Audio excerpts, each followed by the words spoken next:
Okay, so these are the controls for the electrics and for the diesel heating, yeah? And we also have a smoke detector up here and a carbon monoxide detector, all tested, so if they go off, they're going off for a reason. When you're cooking, make sure you have a skylight open or a window or something similar. So you'll see in the control panel here, leave these first two buttons on all the time, yeah? There's a lot kind of hanging off the lighting circuit, solar panels, etc. So leave them on continuously. Turn your water pump on and off as you need water. There's a wee external light that you can toggle on and off with that button. Your leisure battery voltage, you'll see. Your cab battery voltage. Your fresh water level. And this is about the brightness of this screen, how bright it is or how dark down it is. Okay. You'll also see that when the electric hookup cable is in, there's a little green light here that shows you when it's picked up the electric hookup. Okay. And for your diesel heating, if you press it once, you'll see it goes white and then it goes green quite quickly. Now, see there's a wee arrow next to the temperature here. You can toggle the temperature here, yeah, and a wee press to get it to the fan. Then either low, medium or high.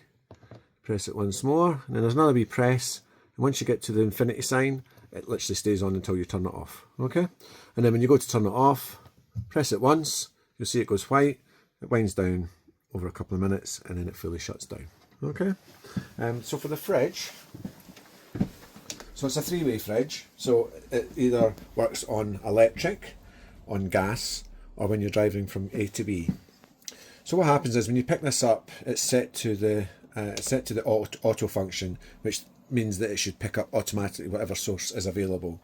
So at the minute, we have a hookup cable in, so it's automatically moved onto the picture of the plug, which is your hookup.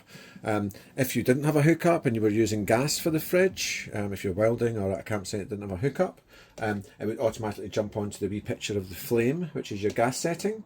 And then when you're driving from A to B, it picks up the picture of the battery, which is the cab battery. So no matter what's going on, it's always keeping it chilled. Okay. And this button here changes the temperature. As you can see, there's 5 settings. 3's generally perfectly fine. If it's a bit warmer, maybe 4, you don't often have to put it at 5 on full power. Okay, so that's for your fridge, and you've got a fridge freezer and a fridge as well, which is good size for your travels. Up in here, we've normally got the aerial for the TV, and then you'll see here the TV. There's a wee catch here that you have to press to allow it to slide out. And then underneath, there's a little button here, this one here, that you have to clip. That allows it to swing round. And you can push it back in a bit, and that makes it a good angle for watching TV. Again, full instructions will be given at point of collection. And then when you put it back, make sure the grab's on here so it doesn't swing about. And then make sure that it clips back into place. Okay? So your bathroom area. So just to cover with you. So you'll see there's a flap on the top here.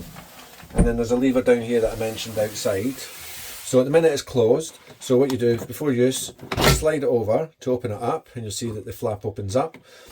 Give the flush a couple of seconds just to lubricate the bowl. It's just more hygienic when you guys are out and about.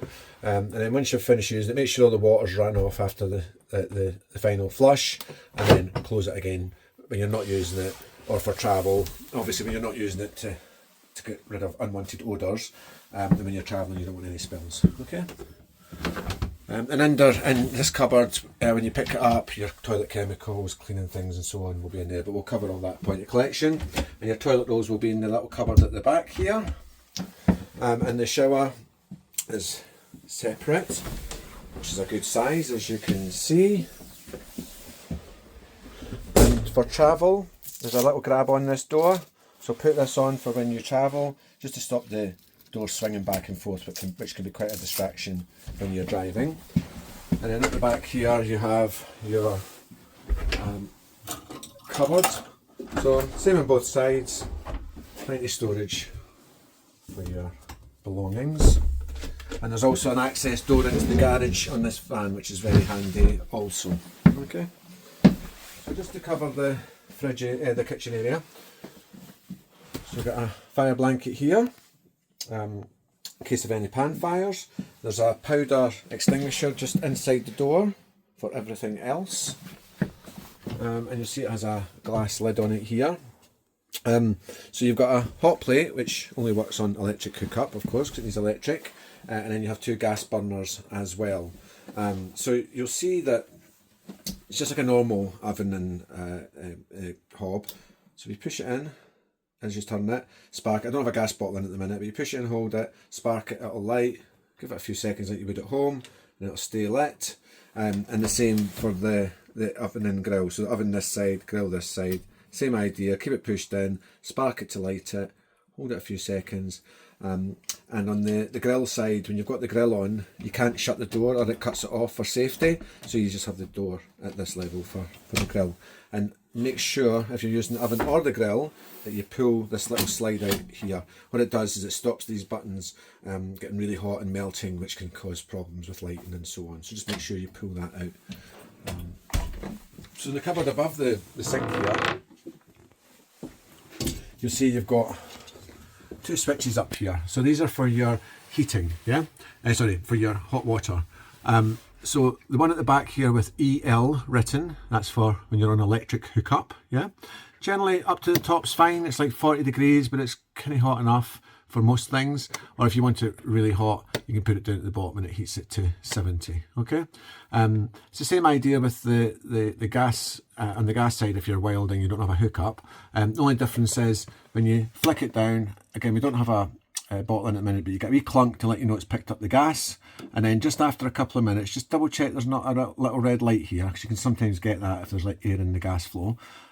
If you get that, turn it off, turn it back on, and it clears it, and then it'll heat it on gas. Okay, we'll cover all the contents of cupboards and so on when you guys clip your van. Oh, and also as well, when you've been cooking on the top, just make sure it's cool before you put the glass lid down, because otherwise it can shatter the glass here. And there's also a wee pull out here as well, just for an extra bit of work surface. Obviously make sure you put this down when you take the bed down and for travelling also.